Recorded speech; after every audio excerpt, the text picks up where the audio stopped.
नमस्कार मेरे प्रिय साथियों, आप सभी का हायर एजुकेशन वर्ल्ड चैनल पे बहुत-बहुत स्वागत है। जैसा कि इधर बीच आप अवगत हैं कि higher education world channel Bihar state university service commission से संबंधित जो नियुक्ति प्रक्रिया चल रही है, उस पर गंभीरता से अपनी नज़रें बनाए हुए तो अगर लेटेस्ट घटनाक्रम की बात करें तो कुछ अभी त्वरित में कुछ लेटेस्ट इन्फॉर्मेशन निकल के आया, तो मुझे लगता है कि ये आप तक ये सूचना आनी चाहिए और आपने बहुत सारे रिक्वेस्ट भी भेजे मुझे मेल के माध्यम से, तो मुझे लगा कि चलिए आपके समक्ष चलता हूँ, आखिर क्या है वो लेटेस्ट घटनाक्रम?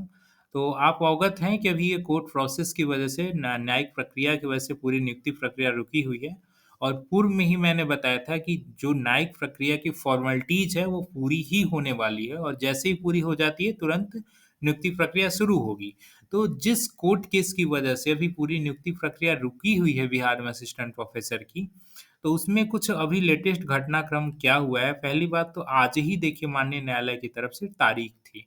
आप देख पा रहे हैं 29 नवंबर 2023। 29 नवंबर 2023 आज ही तारीख थी। ये देख सकते हैं ये Bihar state university service commission वाला ही केस है।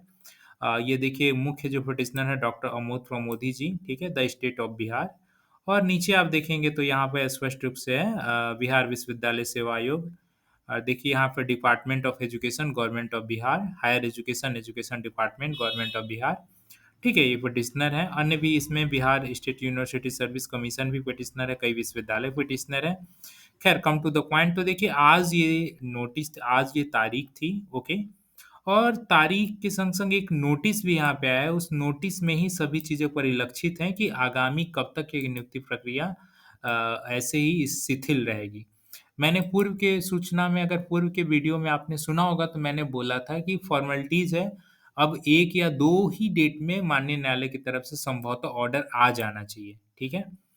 आप देख रहे हैं कि पुनः 13 दिसंबर को एक आखिरी तारीख पड़ गई, तो ऐसा क्यों? तो देखिए एक नोटिस भी आ जाया है, ठीक है? माननीय न्यायालय की तरफ से, तो नोटिस में क्या है, उस पे चलते हैं, इसके बाद स्पष्ट होगा कि अभी और कितनी तारीख, आखिर तारीख पे तारीख पड़ रही है, तो और कितनी तारीख, कब तक इंतज़ार करें अभ्यर्थी।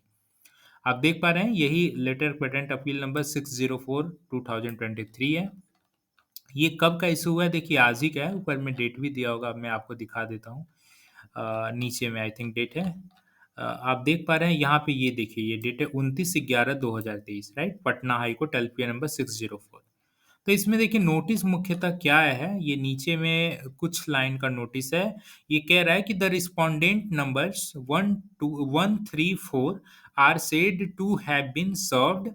However, respondent numbers 2 and 5 have not been served as they were not found residing at their address. एक चीज़ समझे कि यहाँ पे बहुत सारे जिन-जिन अभ्यर्थियों द्वारा, जिन-जिन प्रार्थियों द्वारा यहाँ पे केस किया गया था, एलपीए फाइल किया गया था, तो उसमें एलपीए का एक प्रोसीजर होता है, मैंने पूर्व में भी आपको बताया था, अगर रेगुलर हायर एजुकेशन बोर्ड के व्यूअर हैं, तो एलपीए माननीय न्यायालय में एलपीए फाइल करने की अवधि मात्र 60 दिनों की होती है। अगर आप किसी केस के जवाब में, किसी केस के ऑर्डर के अगेंस्ट में एलपीए आप डालते हैं और 60 दिन से अधिक की अवधि हो जाती है, तो ये कोरम है कि माननीय न्यायालय की तरफ से एक नोटिस आता है आपको कि आखिर ये ऐसा 60 दिनों के बाद आपने एलपीए भेजा है, तो इसे क्यों ना अस्वीकृत कर दिया जाए? इसकी ठोस कारण आपको बतानी होती है कि आपके एलपीए को क्यों स्वीकार्य किया जाए। तो इसमें से 5 पार्टीज़ को नोटिस भेजा गया था, 1, 3, 4 इनको तो नोटिस मिल गया, लेकिन नंबर 2 एंड 5 को शायद नोटिस नहीं मिला है। इसकी वजह उनका एड्रेस सही नहीं था या जो भी है। तो देखिए आगे नेक्स्ट कह रहा है कि let fresh notice be issued to respondent number 2 and 5 on their correct and present address by registered post. ये देखिए रजिस्टर्ड पोस्ट द्वारा इनको करेक्ट एड्रेस पे इनको पुनः नोटिस भेजा जा रहा है और इनको रिप्लाई कब फाइल करना है? मात्र 2 डेज़ देखिए यहाँ पे समय दिया गया है। For which necessary requisite must be filled within a period of 2 days okay? यहाँ देखिए 2 डेज़ का दे रहा है फ्रॉम टुडे मतलब आज से इनको 2 दिन की अवधि के भीतर ही इनको रिप्लाई फाइल करना है, ओके? ये देखिए क्या कर रहा है रिटर्नेबल ऑन 13/12/2023 यानी पुनः अगली जो तारीख है वो 13/12/2023 को है। तो अब आपको लगेगा आप पूछेंगे कि क्या 13 दिसंबर 2023 को क्या फिर माननीय न्यायालय के द्वारा ऑर्डर आ जाएगा? क्योंकि ये 2 दिन के भीतर ही अभ्यर्थी को जवाब देना है। और जैसा कि आप हायर एजुकेशन बोर्ड चैनल के व्यूअर हैं, तो आपको ये अवगत होंगे कि सरकार की तरफ से जो रिप्लाई देना था, वो 8 नवंबर को ही दिया जा चुका है। तो सरकार की तरफ से भी जवाब दिया जा चुका है 8 नवंबर को, और 3 अभ्यर्थियों द्वारा जिनको नोटिस भेजी गई थी, ये भी अपना जवाब दे चुके हैं। लास्ट के यही 2 ही हैं, तो क्या ये अपना जवाब दे देंगे नंबर 2 एंड नंबर 5 के अभ्यर्थी पिटिशनर? तो क्या इनको इन पार्टीज़ के जवाब देने के बाद माननीय न्यायालय की तरफ से ऑर्डर आ जाएगा? देखिए, पहली बात कि नोटिस के जवाब में जो रिप्लाई देना है, हो सकता है उस रिप्लाई का कुछ माननीय न्यायालय की तरफ से कुछ असंतुष्टि ज़ाहिर की जाए, या फिर उस रिप्लाई में कुछ ऐसी चीज़ें निकल के आएँ कि जिसका पुनः कुछ ऐसी चीज़ें माननीय न्यायालय की तरफ से दोबारा नोटिस भेजा जाए। तो कोर्ट की प्रोसीजर थोड़ा पेचीदगी वाली होती है, इसलिए इसमें सटीकता से कहना बड़ा मुश्किल है। लेकिन हाँ, ये सत्य है कि सरकार की तरफ से जो भी रिप्लाई देना था, जो जवाब देना था, मुख्यतः जवाब क्या देना था कि बैकलॉग की वैकेंसी कैसे अलग बाइफरगेट की गई है, रेगुलर वैकेंसी कैसे बाइफरगेट की गई है। हायर एजुकेशन के पिछले वीडियो में आपने देखा कैसे-कैसे रेगुलर और बैकलॉग की वैकेंसी बाइफरगेट कर दी गई है। और कैसे-कैसे रिज़र्वेशन जिस-जिस विषय में, जिस-जिस कैटेगरी में जितना बनता है, उसके अकॉर्डिंग सीट भी अलॉट कर दी गई है। तो जो भी एक्सरसाइज़ करना था, सरकार ने कर लिया है, और उसी एक्सरसाइज़ के आधार पे ये कोर्ट में अपना रिप्लाई दे चुके हैं। इसलिए अब बहस की गुंजाइश बहुत ज़्यादा रह नहीं जाती है, जवाब तलब की गुंजाइश बहुत ज़्यादा रह नहीं जाती है। तो इस परसेप्शन के आधार पे ऐसा कहा जा सकता है कि आने वाले वक़्त में शायद 13 दिसंबर 2023 या फिर 13 दिसंबर के बाद एकाध डेट और पड़े, दिसंबर में ही मेबी वो डेट पड़े, और उसके बाद वो ऑर्डर देखने को मिल सकता है, संभवतः ऐसी उम्मीद है। तो चलिए, फिर से थोड़ी-सी इंतज़ार की घड़ी और लंबी हो रही है। लेकिन मुझे ऐसा लगता है कि पूरी उम्मीद है कि 26 जनवरी तक जो वेटिंग सब्जेक्ट हैं, जैसे साइकोलॉजी है, फिलॉसफी है, मैथिली है, और भी 1 आध 2 सब्जेक्ट होंगे, मेबी मुझे अभी मैं रिकॉल नहीं कर पा रहा हूँ, जिनके के इंटरव्यू हो चुके हैं और अभी रिज़ल्ट आना बाकी है। कई की तो औपबंधिक सूची शायद निकाल दी गई, जैसे एनवायरमेंटल साइंस आई थिंक, इसकी औपबंधिक सूची निकाल दी गई है, लेकिन अभी इंटरव्यू इसका कंडक्ट नहीं किया गया। तो ऐसे कुछ विषय हैं जिनमें कुछ प्रोसेस आगे बढ़ चुका है, रिज़ल्ट नहीं प्रकाशित हुआ है या फिर इंटरव्यू नहीं शुरू हुआ है। तो संभवतः ऐसी उम्मीद है कि जनवरी में सभी चीज़ें अपडेट आपको देखने को मिलेगा, चाहे रिज़ल्ट प्रकाशन की बात हो या फिर इंटरव्यू की दोबारा शुरू होने की बात हो। तो मुझे उम्मीद है कि आप सभी घटनाक्रम से अवगित अवगत हो रहे होंगे हायर एजुकेशन वर्ल्ड चैनल के माध्यम से। जैसा कि प्रीवियस वीडियो में मैं आपके कुछ कमेंट का जवाब दिया था, आपने कुछ कमेंट किया था, तो मुझे लगता है कि आपके कुछ ऐसे कमेंट यहाँ पे जो एथिकल कमेंट मुझे लग रहे हैं, उसका रिप्लाई दे देना चाहिए। देखिए, ये सिद्धेश्वर प्रसाद जी का क्या कहना है कि बीआरएयू मुज़फ्फरपुर में केमिस्ट्री सब्जेक्ट कि वहाँ पे कोई सीट शो नहीं कर रही, वैकेंट है। तो ये कह रहे हैं कि then I want to know in this university have no any vacant seat in chemistry.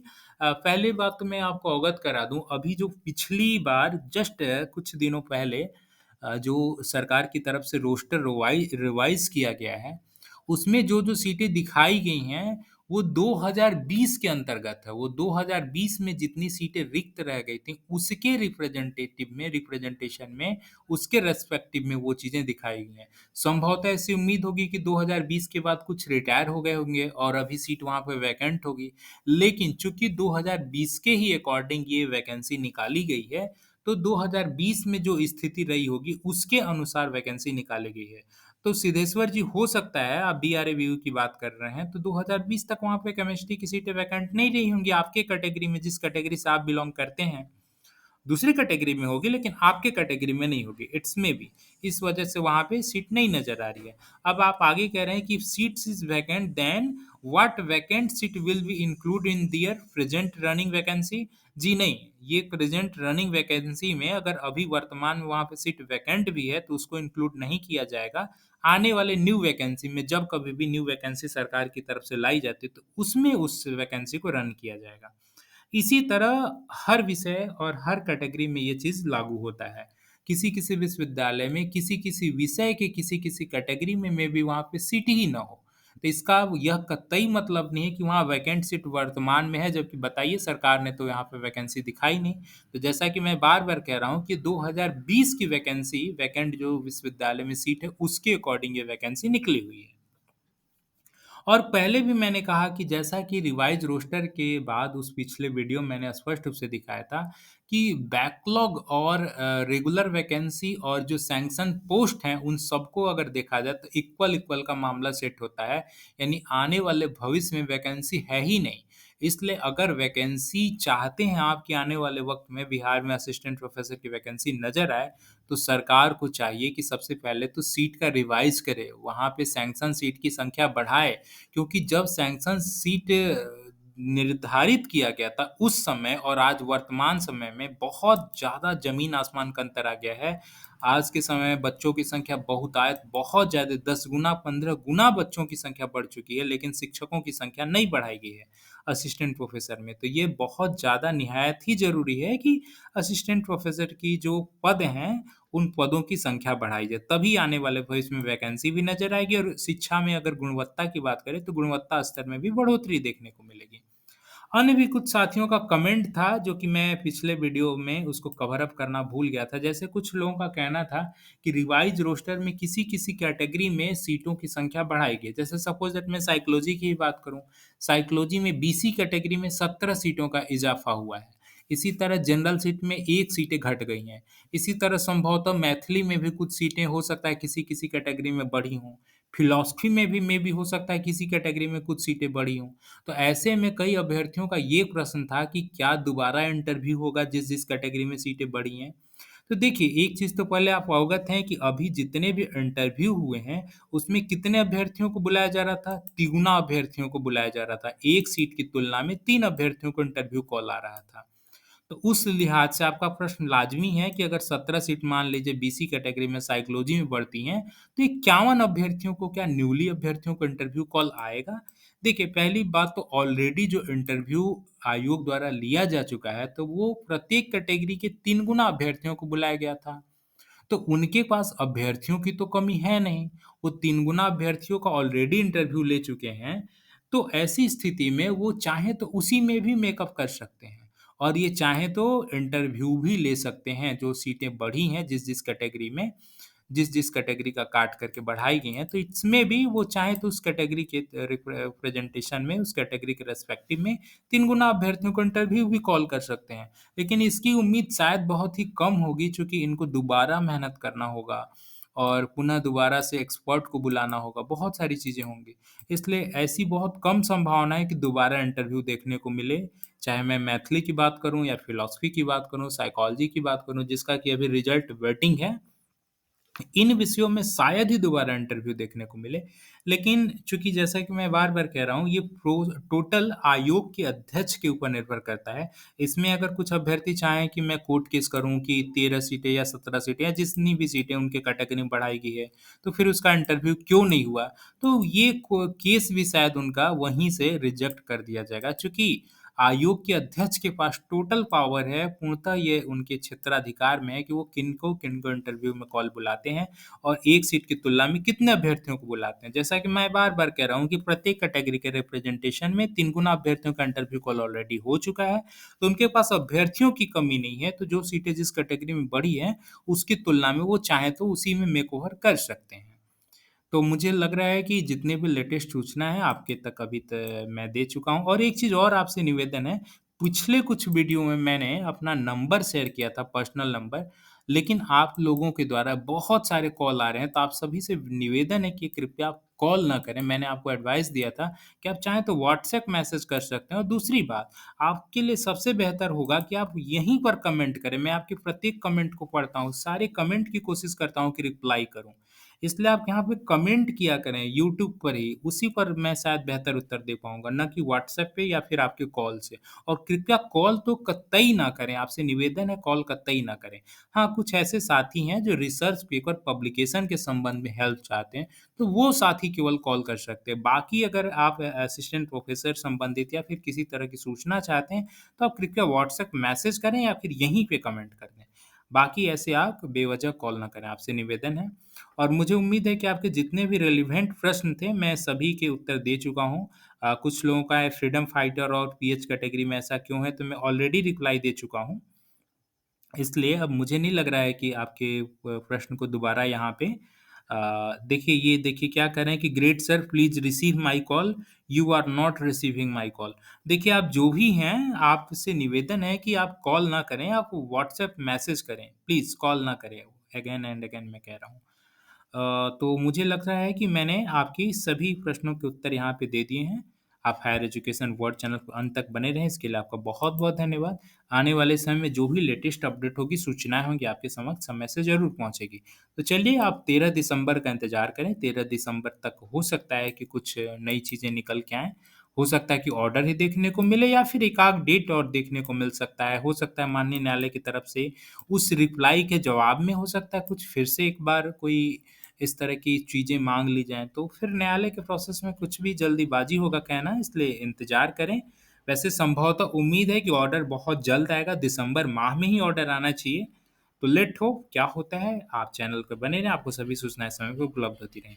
अगर आपकी कोई क्वेरी है तो आप यूट्यूब में कमेंट करें, ठीक है? कमेंट सेक्शन में जा कर के मैं आपके कमेंट का ज़रूर रिप्लाई देने की कोशिश करूँगा, चाहे वीडियो के माध्यम से, चाहे कमेंट के माध्यम से।